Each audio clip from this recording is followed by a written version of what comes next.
Welcome back everyone. Welcome to civil services study practice set number 8284 at series UPPSC PCS के लिए चल रही है। प्रैक्टिस करेंगे इसमें हम जनरल साइंस के प्रश्नों पर। इंपॉर्टेंट है सारे के सारे प्रश्न। यूपीपीसीएस में 150 में से 25 से 30 आते हैं, ठीक है, या 20 से 30 के बीच में आएंगे, और आर ओ में भी इतने ही आ जाते हैं। तो चलिए स्टार्ट करते हैं। प्लेलिस्ट इस टेस्ट सीरीज की बना रखी है, वहाँ पर आप टेस्ट नंबर 1 से लेकर 284 तक पहुँच सकते हैं। डिस्क्रिप्शन बॉक्स में लिंक है, और इन सभी टेस्ट का फुल टेस्ट पीडीएफ परचेज कर सकते हैं। डिस्क्रिप्शन बॉक्स में नंबर है, उस पर कॉल है व्हाट्सअप करके। पहला प्रश्न है, सूची 1 को सूची 2 के साथ सम्मिलित कीजिए। सूची 1 में औषधि वर्ग और सूची 2 में औषधि अणु। यह आपके कूट। देखिए, प्रतिजैविक, ज्वररोधी, प्रशांतक, दर्दनाशक। पैरासीटामोल का यूज़ किस में, डायजेपाम का यूज़ किस में, पेनिसिलिन का किस में, एस्प्रिन का किस में। देखिए, किसी का नहीं पता हो, लेकिन पैरासीटामोल का तो सबको पता होगा। फीवर में काम आती है, बुखार में, यानी ज्वर रोधी है, ये एंटीबॉडी है। तो बी का हो गया 4, ठीक है। बी का 4 किस में, जिसमें बी का 4 नहीं है उसको हटा दीजिए। प्रतिजैविक यानी एंटीबायोटिक, पेनिसिलिन है एंटीबायोटिक। बहुत प्रश्न बने एग्जाम में। अलेक्जेंडर का नाम आपने सुना हो तो, कब, 1928 में पेनिसिलिन की खोज की उन्होंने। प्रशांतक हो गया डायजेपाम। प्रशांतक यानी एनेस्थेटिक, और दर्द निवारक, दर्दनाशक, दर्द यानी पेन आपका, नाशक यानी किल करने वाली, पेन किलर। पेन किलर कौन कौन सी हैं, एस्प्रिन हो गई, डिस्प्रिन हो गई, ये सारी पेन किलर हैं। तो ए का हो गया 2, बी का हो गया 4, सी का हो गया 3, डी का 1। ए है इसका आंसर। तो प्रतिजैविक यानी एंटीबॉडी, एंटीबायोटिक, यह है पेनिसिलिन। ज्वररोधी पैरासीटामोल हो गई, इसके अतिरिक्त डोलो हो गई। प्रशांतक यानी एनास्थेटिक, डायजेपाम हो गया। दर्दनाशक, एस्प्रिन हो गई। सर दर्द के लिए डिस्प्रिन हो गई।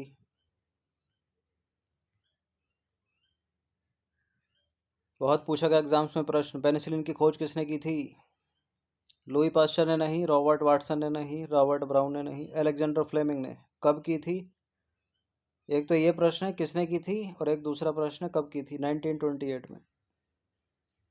देखिए, पेनिसिलिन की खोज की थी 1928 में अलेक्जेंडर फ्लेमिंग ने। यह स्टेफिलोकोकी और स्ट्रेप्टोकोकी जैसे बैक्टीरिया के कारण होने वाले संक्रमणों के इलाज के लिए इस्तेमाल किया जाने वाला पहला प्रतिजैविक यानी एंटीबायोटिक था। पेनिसिलिन अभी भी जीवाणु संक्रमण के उपचार में एक आधारशिला है। प्रतिजैविक यानी एंटीबायोटिक का सबसे प्रसिद्ध उदाहरण है पेनिसिलिन, जो जीवाणु कोशिका भित्ति के संश्लेषण को रोककर काम करता है, अंततः जीवाणुओं को मारता है। क्वेश्चन नंबर 3 पर आ जाइए। निम्नलिखित में से कौन सा विटामिन यकृत यानी आपके लिवर में संग्रहित होता है। विटामिन के, विटामिन डी, विटामिन ई, ये सभी। देखिए, यकृत यानी लिवर में संग्रहित होते हैं विटामिन डी, विटामिन के, विटामिन डी, विटामिन ई, सारे के सारे होते हैं। तो डी हो जाएगा इसका आंसर।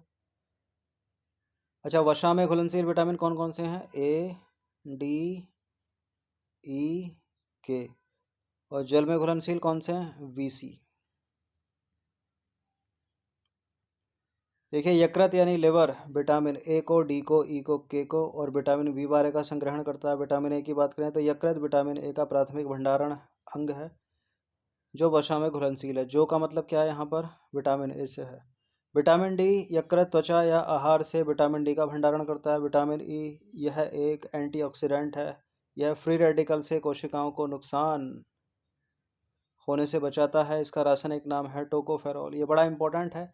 सभी जितने भी विटामिन है ना, ए, बी और बी में भी सारे, B1, B2, B3, B5, B6, B7, B9, B12, फिर सी, डी, ई, के, ठीक है।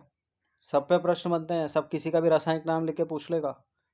विटामिन के की बात करें तो यकृत विटामिन के का भंडारण करता है, जो वसा ऊतकों में भी संग्रहित होता है। विटामिन के रक्त के थक्के बनने में मदद करता है और हड्डियों के स्वास्थ्य के लिए महत्वपूर्ण। विटामिन बी 12 की बात करें तो यकृत विटामिन बी 12 का भंडारण करता है।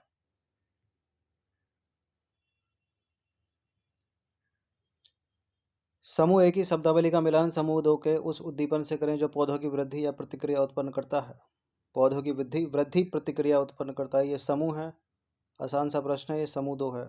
प्रकाशानुवर्तन किससे, गुरुत्वानुवर्तन किससे, प्रकाशानुवर्तन किससे, थिग्मोट्रोपिज्म किससे, रसायनुवर्तन किससे, रासायनानुवर्तन किससे।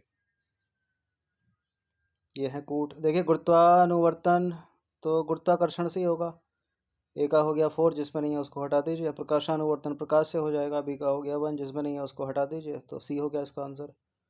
थिग्मोट्रोपिज्म स्पर्श से हो गया। रसायनुवर्तन रासायनिक हो गया। 4 1 2 3। 4 1 2 3।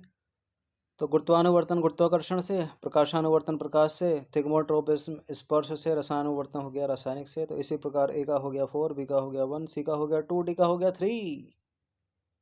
इन सभी टेस्ट किया फुल टेस्ट पीडीएफ प्राप्त कर सकते हैं। नंबर है इस पर व्हाट्सएप करके परचेज करना होगा आपको पीडीएफ को। पेड टेलीग्राम ग्रुप में जुड़ना होगा। राइबोसोम से रिलेटेड कौन सा स्टेटमेंट सही है? राइबोसोम कोशिका द्रव्य में उपस्थित झिल्लीदार दानेदार संरचनाएं हैं। इन्हें सबसे पहले इलेक्ट्रॉन माइक्रोस्कोप के माध्यम से 1953 में जॉर्ज पेलाडे ने देखा था। राइबोसोम प्रोटीन संश्लेषण के कार्यस्थल हैं। ये सभी देखिए बिल्कुल सारे के सारे करेक्ट हैं। ये डी है इसका आंसर।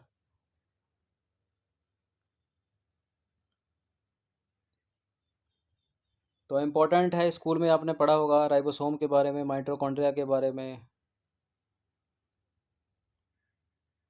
केंद्रक के बारे में, कोशिका द्रव्य के बारे में। राइबोसोम कोशिका द्रव्य में उपस्थित झिल्लीदार दानेदार संरचनाएं हैं। इन्हें पहली बार इलेक्ट्रॉन माइक्रोस्कोप के द्वारा 1953 में जॉर्ज पेलाडे नामक वैज्ञानिक ने देखा था। राइबोसोम जो है वो प्रोटीन संश्लेषण के लिए कार्यस्थल है, इंपॉर्टेंट है। और इन्हें कोशिका का प्रोटीन कारखाना कहा जाता है। कोशिका का प्रोटीन कारखाना किसको कहा जाता है? राइबोसोम को।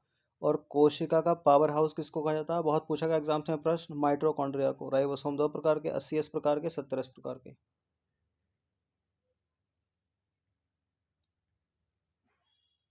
क्वेश्चन नंबर 6 पर आ जाइए। निम्नलिखित में से कौन पौधों का संवहन ऊतक नहीं है, पूछ रहा है। Phloem, xylem, steel, periderm.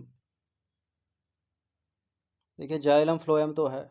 अब ये दोनों जिस पे टिके रहते हैं ना उसको बोलते हैं स्टील, तो स्टील भी है। पेरिडर्म नहीं है। बी है इसका आंसर। पौधों में संवहन ऊतक पूरे पौधे में पानी, पोषक तत्वों और प्रकाश संश्लेषण उत्पादों के परिवहन के लिए जिम्मेदार होते हैं। संवहन ऊतक के 2 मुख्य प्रकार हैं, जाइलम, फ्लोएम। जाइलम पौधों के अन्य भागों में जड़ों से पानी और घुले हुए खनिजों का परिवहन करता है। ये क्या करता है, ये पूछता है एग्जाम में।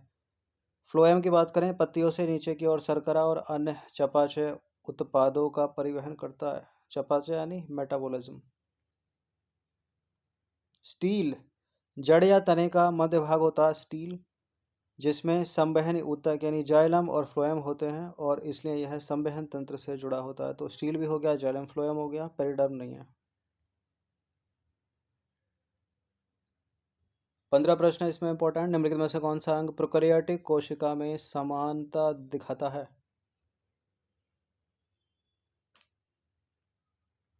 क्लोरोप्लास्ट और माइटोकॉन्ड्रिया दोनों।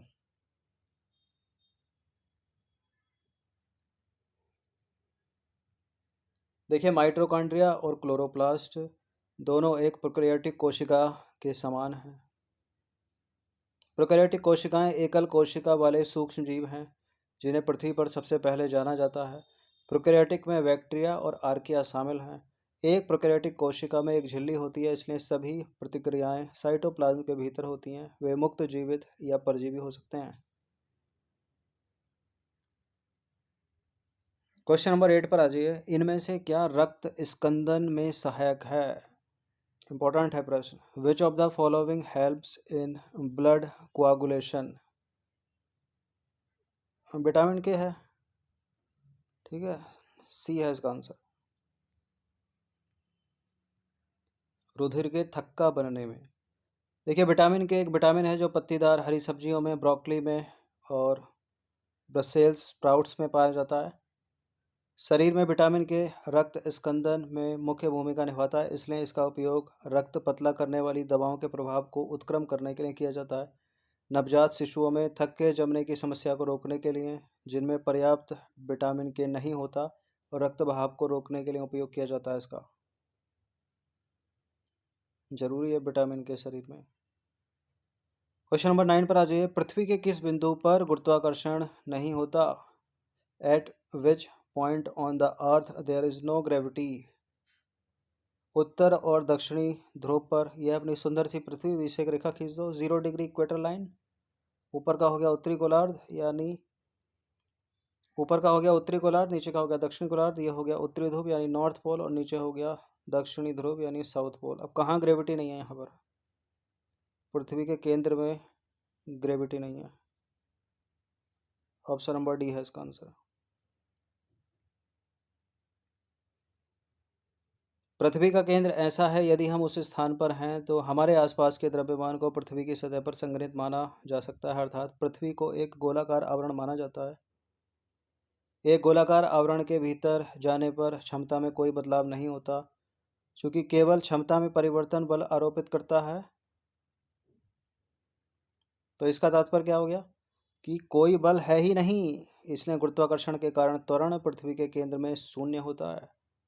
तो देयर इज नो ग्रेविटी कहाँ पर? पृथ्वी के केंद्र में।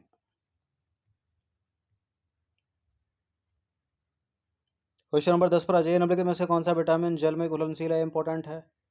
कौन कौन से जल में घुलनशील? आपको पता है, रट लिया आपने बीसी। अब बी में भी घुस जाएगा वो भी रासायनिक नाम में पूछेगा। B1 B2 जितने भी होंगे वो सारे के सारे जल में घुलनशील होंगे, और सी भी जल में घुलनशील होगा। सी तो हो गया क्या? Ascorbic acid. तो ये तो हो गया जल में घुलनशील है। साइनोकोबालामिन किसका नाम है? विटामिन B12 का। तो बी का ही है ये अपरूप या उपसमूह, तो ये भी हो गया जल में घुलनशील। पेंटोथेनिक एसिड, ये जो भी बी होगा, B5 होगा या B6 होगा, ये भी जल में घुलनशील हो गया। टोकोफेरॉल विटामिन ई है, ये जल में घुलनशील नहीं है, क्योंकि A D E K ये सब वसा में घुलनशील हैं। तो इसका आंसर क्या हो जाएगा? Option number D. तो इस तरह ही पूछने का तरीका है। देखिए, जल में घुलनशील विटामिन कौन कौन से? एक तो विटामिन सी हो गया। विटामिन सी का रासायनिक नाम है एस्कॉर्बिक एसिड। B1, बी के तो सारे, बी और सी है ना, तो बी के सारे होंगे। B1 में थायमिन भी जल में घुलनशील है। B2 राइबोफ्लेविन जल में घुलनशील है। नियासिन B3 जल में घुलनशील है। B5 का था वो पेंटोथेनिक एसिड, जल में घुलनशील है। विटामिन B6 पायरिडॉक्सिन जल में घुलनशील है। बायोटिन B7 जल में घुलनशील है। फॉलिक एसिड B9 जल में घुलनशील है। साइनोकोबालामिन विटामिन B12 ये भी जल में घुलनशील है। इसके अलावा बच गए A D E और K। A D E और K ये वसा में घुलनशील है, जल में घुलनशील BC। तो BC तो सब रट लेते हैं, लेकिन बी में भी कौन कौन से ऊपर से रासायनिक नाम लेकर पूछता है। देखिए, ये विटामिन शरीर में जमा नहीं होते, ये जितने भी हैं बी और सी, इन्हें रोजाना लेना होता है। इन विटामिनों को ताजे फलों, सब्जी और साबुत अनाज से प्राप्त किया जा सकता है।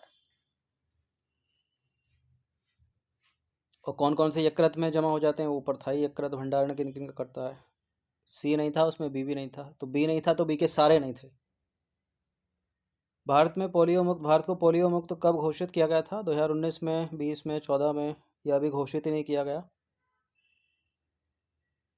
देखिए, भारत ने उन्मूलन कर दिया है पोलियो का, आंखों की बीमारी ट्रैकोमा का, प्लेग का, चेचक का भी। 27 मार्च 2014 को पोलियो मुक्त हो गया भारत। किसने घोषणा की? WHO ने। देखिए, WHO के द्वारा भारत को 27 मार्च 2014 को पोलियो मुक्त घोषित कर दिया गया था। भारतवासियों ने देश से पूरी तरह से पोलियो उन्मूलन के लिए पल्स पोलियो नामक अभियान कार्यक्रम शुरू किया था। पोलियो वायरस के खिलाफ 5 साल से कम उम्र के सभी बच्चों को टीकाकरण में शामिल किया गया। तमिलनाडु वो पहला राज्य था जिसने भारत में पोलियो का उन्मूलन किया था। यह तमिलनाडु भारत का पहला पोलियो मुक्त राज्य बना था। फाइलेरिया एक बीमारी है जो किसके कारण होती है? कृमि के यानी वर्म के, वायरस के यानी विषाणु के, प्रोटोजोआ के, बैक्टीरिया यानी जीवाणु के। फाइलेरिया एक बीमारी है जो किसके कारण होती है? एलिमिनेट करें। बैक्टीरिया नहीं है, वायरस नहीं है, बताइए कृमि या प्रोटोजोआ? कृमि यानी वर्म।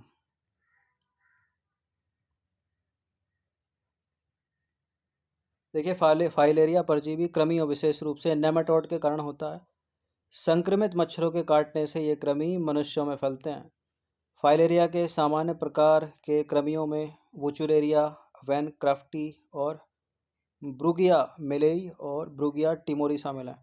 फाइलेरिया के लक्षणों में सूजन, बुखार, गंभीर अगर मामला है तो एलिफेंटिसाइसिस, ठीक है, एलिफेंटियाइसिस शामिल है। गंभीर लक्षणों में एलिफेंटियाइसिस और सामान्य लक्षणों में सूजन और बुखार। एलिफेंटियासिस पूछा भी है, फाइलेरिया एलिफेंटियासिस करके। रोकथाम की रणनीतियों में मच्छर नियंत्रण और फाइलेरिया रोधी दवाओं का उपयोग शामिल है इसमें। क्वेश्चन नंबर 13 पर आ जाइए। प्लाज्मोडियम की प्रजाति जो घातक मलेरिया का कारण बनती है कौन सी है इसमें? Vivax, falciparum, ovale, malarial. Plasmodium की वो प्रजाति जो घातक मलेरिया का कारण बनती है वो है फॉल्सीपैरम, ऑप्शन नंबर बी। देखिए, प्लाज्मोडियम की प्रजाति जो घातक मलेरिया का कारण बनती है वह प्लाज्मोडियम फाल्सीपैरम है। प्लाज्मोडियम फाल्सीपैरम मलेरिया के सबसे गंभीर रूप के लिए जिम्मेदार है, जिसे घातक मलेरिया फाल्सीपैरम मलेरिया के नाम से जाना जाता है, रूप में जाना जाता है। इस प्रकार के मलेरिया से गंभीर जटिलताएं हो सकती हैं, जिसमें सेरेब्रल मलेरिया भी शामिल है, और मलेरिया पैदा करने वाली प्रजातियों में इनकी मृत्यु दर सबसे अधिक है। अन्य प्रजातियां